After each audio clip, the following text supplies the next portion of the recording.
hearty welcome to the Greek adventure. I trust that you become familiar with the textbook, the vocab app, and then all of the other available materials.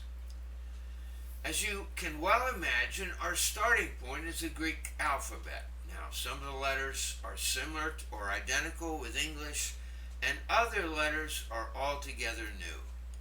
So let's get started. With the Greek alphabet, think phonics. The sounds that Greek letters make are far more important than simply learning the names of the letters. And I provide the example here of the English Y and W. The Y makes the sound y, as in the word yes. And W makes the sound w, as in the word well, w. The same thing holds true for Greek. Phonics are important for pronouncing Greek words. Now, here's the Greek alphabet, and we'll run through it. The first letter is a vowel. It's a short A sound, as in the word father. The name of the letter is alpha, and it makes the sound A. The next letter is the beta. Looks like our English B, doesn't it? It makes the B sound, as in the word boy, beta. The next letter, gamma, makes the hard G sound, as in the word girl or gun, G. Number 4 is the Greek letter delta. Looks very similar to our English D, D, as in the word dog. Number 5 is a short vowel. It's the epsilon. Looks like our English E, doesn't it? It makes the sound as in the word pet or let, Number 6 is the Greek letter zeta. Now, at the beginning of the word, it makes the z sound, as in the word zoo, while in the middle of a word, it makes the sound z. Now, in chapter 1, we'll see the word doxazo, I glorify. Let me say it again, doxazo. It makes the dz sound in the middle of that word, z. The next letter is a long A sound. It's the letter eta, and it makes the sound A, as in the word eight. Number 8 is the Greek letter theta. It's a double consonant, th, as in the word think, th. Number 9 is the Greek letter iota. Now it can make two sounds. It makes the sound I, as in the word pit or hit, or an E sound, as in the word machine, E. Number 10 is the Greek letter kappa, so similar to what we have in English. It makes the k sound, as in the word kite.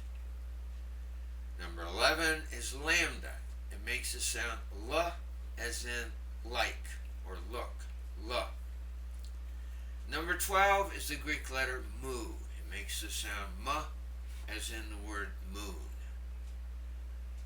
Number 13 is a little troublesome. This is the Greek letter name nu, and it makes the sound n, as in the word nice.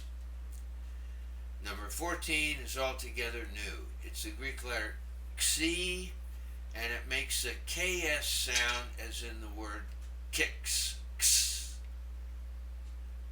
Number 15 is identical with what we have in English. The name of the letter is omicron. It makes the short O sound, as in the word hot or pot, ah. Number 16, from high school math, is the Greek letter pi. It makes the sound p, as in the word pace or peace. Number 17 is the name of the letter is rho. It makes the r sound, not the p sound.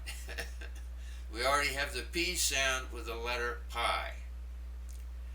Number 18 is the Greek letter sigma. Now, you'll see that there are two of them.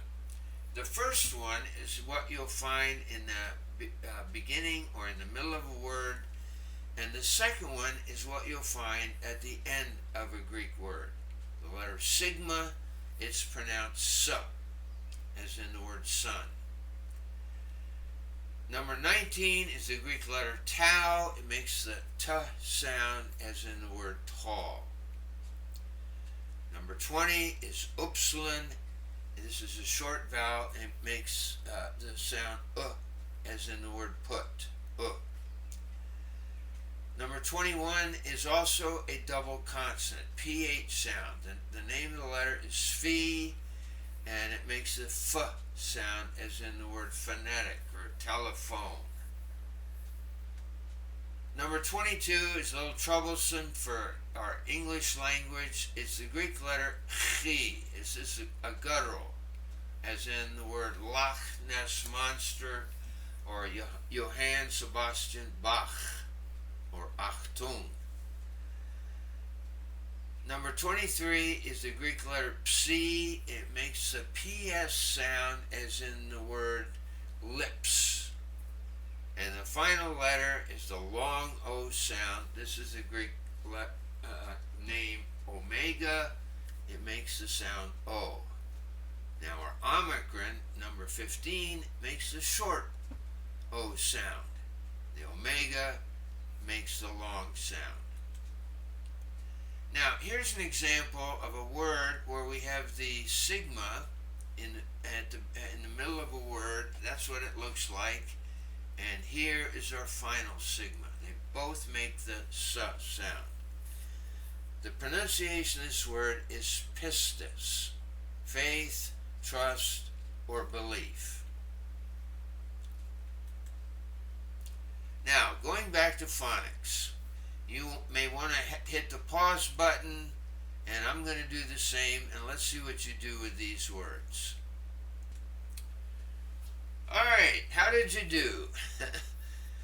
The first one should be pronounced Abba.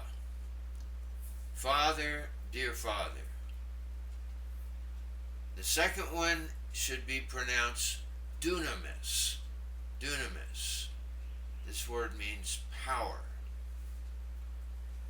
The third word is pronounced graphe.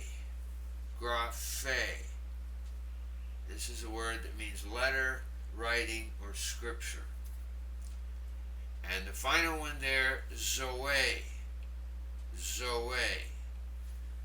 This word means life. It's such a key word in the fourth gospel, life. Now, let's take a look here at diphthongs. In English, we have the word couch. Now notice the OU. They make the sound ow as in cow. Well, Greek does the same thing. Many of the diphthongs are identical with what we have in English. The first one you'll see is a combination of the alpha and the iota. This makes the I sound as in our English aisle. Now in parenthesis you'll see the Greek word kai. This is a word that means and, even, both, or also. Kai. The second one is the alpha upsilon. This makes the ow sound as in the proper name Faust, owl. And in parenthesis you'll see the word autas. Autas. This is a pronoun that means he. The third one, we have the epsilon iota. This makes the A sound as in the word wait, just like in English. And in parenthesis, you'll see the word eke, an adverb that means there. And the next one there is the epsilon upsilon. Now think of our English word feud. Makes the U sound, doesn't it? Now in parenthesis, you'll see the word euthus. Euthus. This is an adverb that means immediately. The next one is the eta upsilon. This also makes the sound of a U, as in the word feud. Now, we have a very long Greek word here. Let me pronounce it slowly. Prasyuchamein. One more time. Prasyuchamein. Now all together, prasyuchamein is a verb meaning I was praying. The next one there is a omicron and an iota. Makes the oi sound, just like in our English oil. And in parenthesis, you'll see the word logos. Logos. This means inwards. The next one, omicron, upsilon, just like our English word youth, oo sound. Now in chapter 1, we'll encounter the verb akuo. Akuo. This is a verb that means I hear. And the final diphthong we have here is upsilon iota. This makes the we sound or wi sound. Now in parenthesis, you'll see the word huios. Huios. This is a noun that means sun. Huios. Now in Greek we have what are called breathing marks. Our smooth breathing is found over the first vowel or diphthong of a word and is noted as an apostrophe, just like our English. Now here we have the word for church. Let me pronounce it. Ecclesia. Ecclesia. Now notice the epsilon. It has an apostrophe over it. It simply means that you don't do anything. But we also have what's called a rough breathing. This is an inverted apostrophe. It's going to be found over the first vowel or diphthong of a word, is noted as an inverted apostrophe, and here is our pronunciation, ha. Now, underneath you'll see the Greek word hamartano. Did you hear the HA sound at the beginning? Hamartano. So, anytime a word begins with a vowel or diphthong, it has to have a breathing mark, either smooth or rough. Now, let's talk about syllables. At this point, you may wonder how to pronounce words. The principle may help you. Every syllable must contain a vowel or a diphthong. Therefore, each word will have as many syllables as it has vowels or diphthong. Now notice the following examples.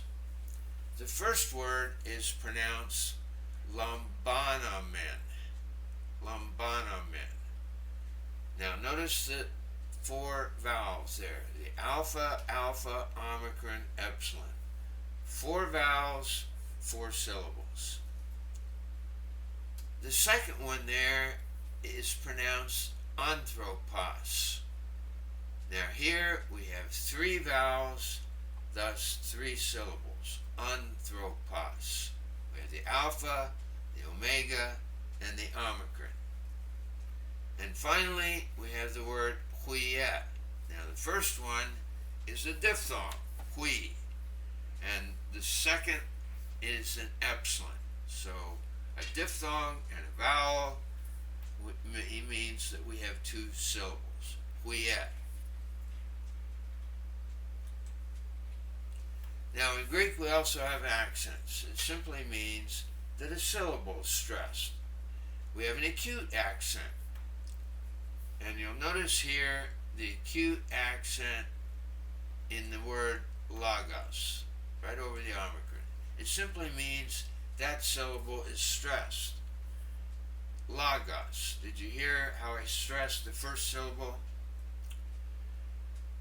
The second is a grave accent, and it occurs right here over the omicron. And this is pronounced theos. Theos. Did you hear me pronounce the second syllable with emphasis? Theos. God. And then finally we have the circumflex accent. You'll see it right here. The pronunciation of this word is doron. doron. That first syllable is stressed. Now, we have some transliteration practice. I'm going to hit my pause button and would ask that you do the same, and then we'll come back and compare our findings. Well, how did you do? Let's take a look here. The first one, Rabbi. Rabbi. This is the word rabbi. The second one, Theos. God. Theos. The third one, Anthropos. Anthropos. This is a word that means man. Now, you'll notice this word has a smooth breathing and an accent over the first syllable. And that gets the stress. Anthropos. The fourth one, Logos. Logos. There's an accent over the omicron. That means that syllable gets the stress. And finally, we have the Greek word cardia. Cardia. This is a word that means heart. So thanks so much, and I trust that this has been helpful for you.